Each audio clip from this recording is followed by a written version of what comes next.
Hey YouTube, welcome back to another video. We're in the car yet again, and we are on my break yet again. A bitch doesn't know what to do, so I'm gonna answer a few questions as a Q&A. As a fucking Q&A. That my fans put in the comment section below on my last video. Yeah. Ain't nobody watched that video but me, and that's okay. So I had to ask ChatGPT to ask me questions, and honestly, y'all could just be here to watch. If not, y'all could go. But yeah, I'm just gonna ramble on because that is what I like to do.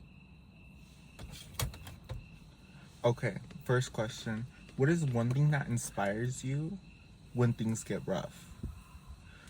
Honestly, one thing that inspires me when things get rough are people in Africa. And that is because they're living, or some of them are living and not good situations, more so than here, and they're still pushing it in life. Let me phrase that better. I would have to say third world countries. They make me keep going because I have the chance and the opportunities that I do. So there's no reason why I should be moping around when people don't have running water. They're worried about other things. And that's why I like to keep it easy because I don't have to worry about much. And I'm grateful for that. And it makes me upsetty that people take small things and they just really stick to it. But there are people dying constantly. That's not to say you can't have your own opinion. It's definitely not that. Have your own opinion, because we all need opinions. That's what makes us different. Anyways, let's just move on to the next question. Question number 2. What is the most oddest thing you take inspiration from? That question's gnarly. Honestly, I'd have to say like stop signs, warning signs, road work ahead signs. Honestly, most of those signs, the swerving sign. If not that, honestly, I would have to honestly say, do you know the disposable weeds? Those cartridges, some of them are very catchy. Some of them are very kitschy. Kitschy or catchy? I don't fucking know. But it catches in my brain, and some of the color schemes just like end up popping up on things that I do. Because it inspires me and it's beautiful. And honestly, I get to really sit on them for a fat minute, like 5 days, and really take in the art. Like, do you guys know boutiques? If you know boutiques, put a like. If you don't know boutiques, put a hate comment. Those are gorgeous, but those are one plain color. I like things that are fun and gnarly. Like, hold on. This color scheme. This is gonna be my color scheme for winter. Next question. This next question is exposing. And it's going to let you guys know all my secrets. What is one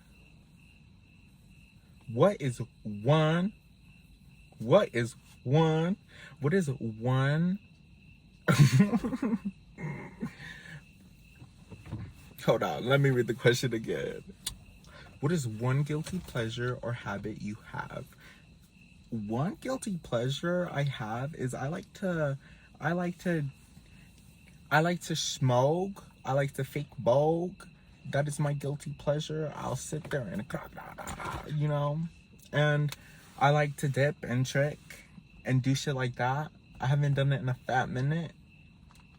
But if I was asked to drop into the splits, or if I was asked to death drop like that, a real death drop, I could. I could and I would. So, it's not even a guilty pleasure. I watch Glee. Next. Okay. This question is a cute question. I'm gonna share it with you guys only because you guys are watching the video. And it is, what is one way you, oh my god. Hold on.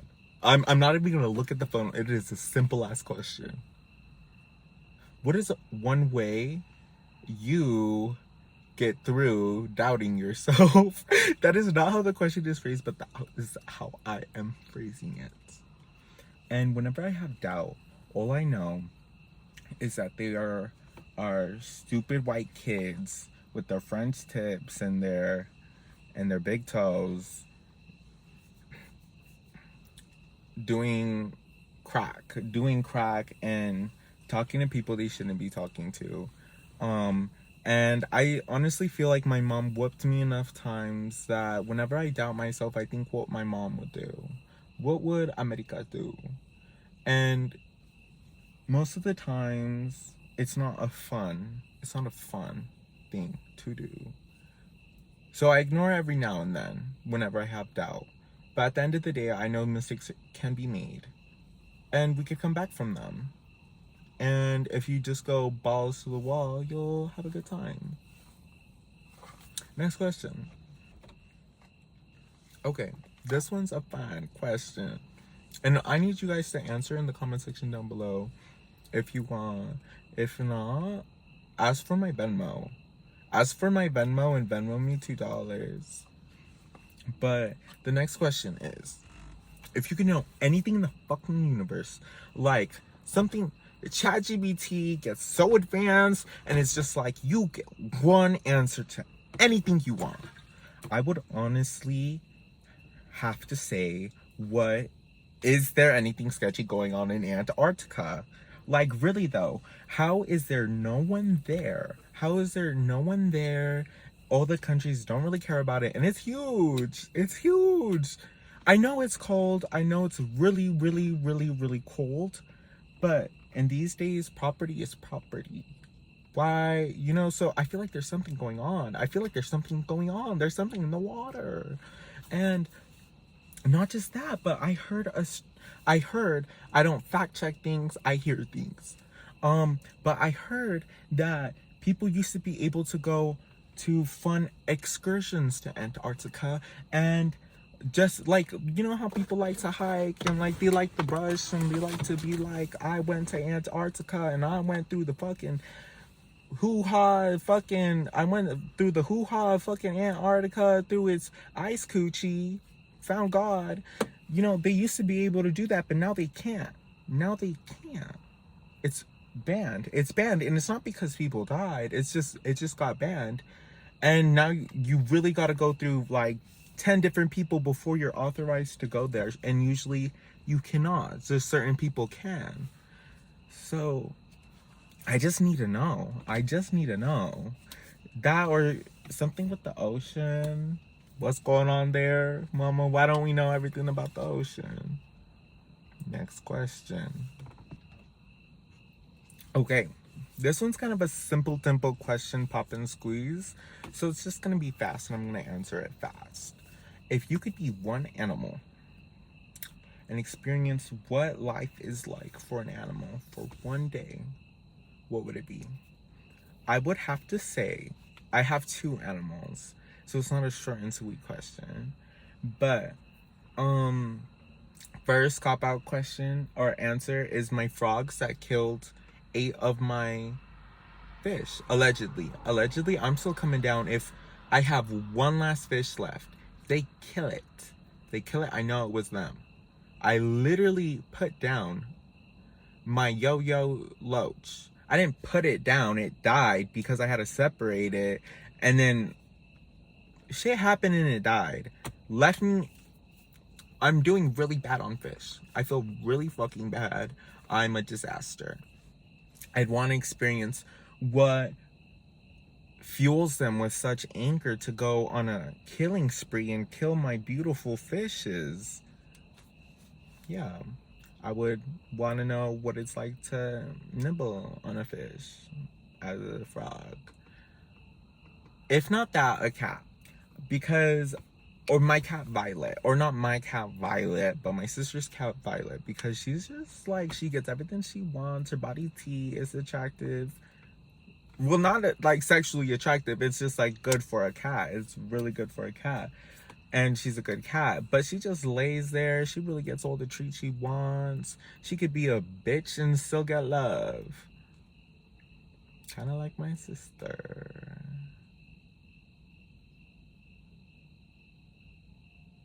Next question.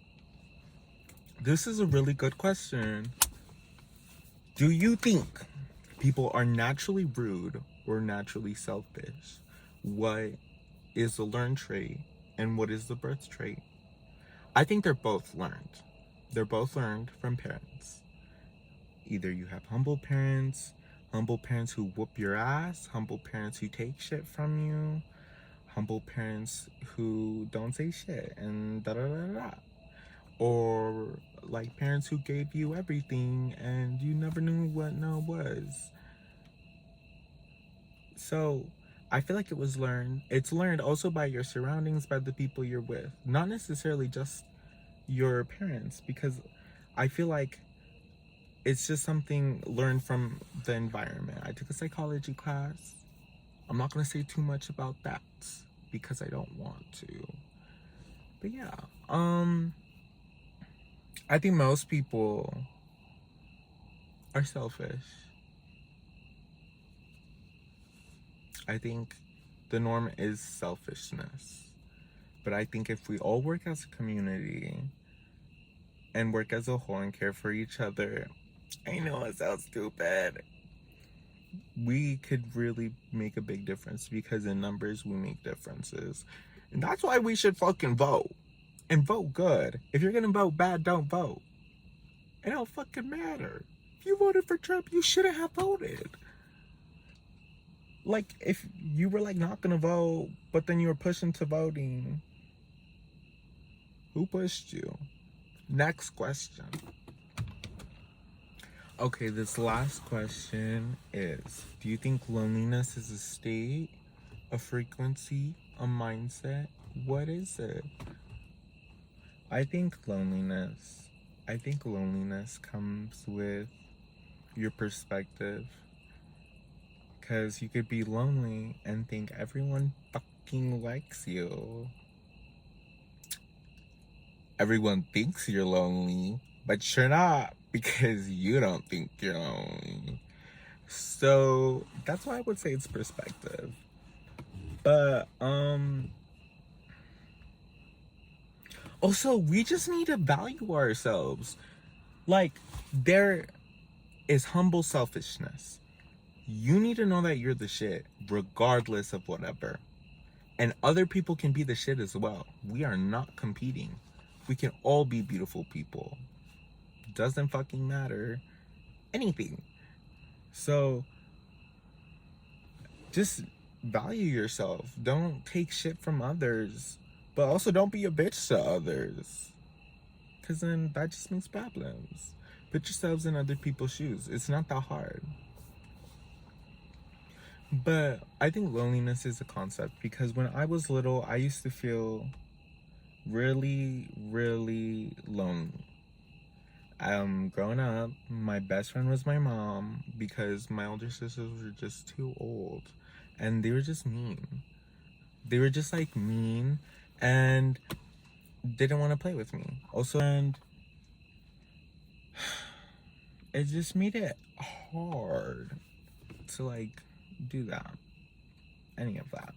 But and then in school, I really try to have one best friend, because my mom would always tell me it's better to have one best friend that you really trust with your whole heart then a bunch of friends. And I also just realized that through just being friend groups that I'm not good in big groups. I feel like I get lost in the sauce. I get lost in the sauce and I just sit back, just be there. But yeah. But after, and then I felt lonely in middle school. Well, no, I didn't feel lonely in middle school. I thought I was the shit in middle school. I was selfish in middle school. If you were hanging off a cliff, I push you and spit. But in high school, I felt lonely. But after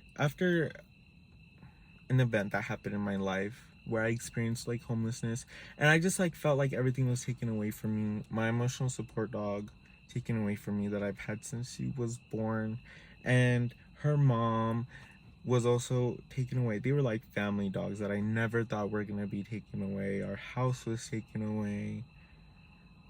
My mom was taken away. I had to move in with my dad, and then I got kicked out from my dad's, and it was just a whole thing. It was just a whole thing. And throughout it, I found out that there's bigger fish to fry. I love myself. I'm the only bitch's shoulder that I want to cry on, and that's okay. That's okay, because I just had to find it that way. And I'm just gonna end this video off with saying like and subscribe, leave a comment down below, and if you enjoyed this video, tell me what you hate about me in the comments.